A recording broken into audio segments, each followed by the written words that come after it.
కన్యారాశి. ఈ కన్యారాశి వారికి 2025 విశ్వవసునామ సంవత్సరం ఎలా ఉంటుంది చూద్దాం. కన్యారాశికి దశమంలో గురువు, సప్తమ కేంద్రంలో శని. ఇక్కడ దశమ కేంద్రంలో గురువు, కేంద్రాల్లో ప్రధానమైన గ్రహాలు ఉండడం అదొక యోగం. ముఖ్యంగా దశమంలో గురువు ఉండి ధనస్థానాన్ని చూస్తాడు, అలాగే చతుర్థ స్థానాన్ని, సుఖస్థానాన్ని, కన్యారాశి నుంచి చతుర్థ స్థానాన్ని, సుఖస్థానాన్ని వీక్షిస్తాడు. అలాగే కన్యారాశి నుంచి షష్టమ స్థానాన్ని కూడా గురువు వీక్షిస్తాడు. ఓవరాల్గా కన్యారాశి వారికి రుణ బాధలు తొలగిపోవడం, ఆదాయం 14, వ్యయం 2, మంచి రాజ్యపూజ్యం 6, చెడు అవమానం 6. అంటే రుణ బాధలు తొలగిపోతాయి. గురువు భాగ్య దృష్టితో చూడడం ద్వారా లోన్లు వస్తాయి, నూతన గృహయోగం ఉంటుంది, లేదా స్థలం తీసుకుంటారు. అలాగే సుఖస్థానాన్ని చూడడం ద్వారా గొడవలు, చికాకులు, మనస్పర్ధలు తొలగిపోయి కన్యారాశి వారు సుఖంగా ప్రశాంతంగా ఉంటారు.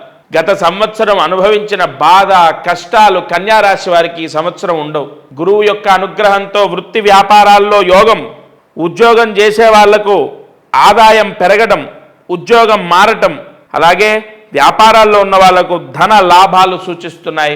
బాగున్నటువంటి రాశుల్లో కన్యారాశి ఒకటి. ఈ కన్యారాశి వారికి శని సప్తమంలో ఉండడం ద్వారా వివాహ యోగాన్ని ఇస్తాడు.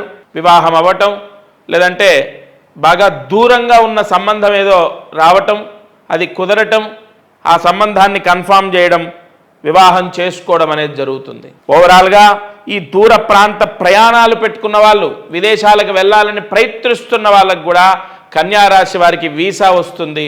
విదేశాల్లో ఉన్నవాళ్ళు, వీసా ప్రాబ్లంతో ఉన్న వాళ్ళు కూడా సమస్యల్లోంచి బయటపడతారు.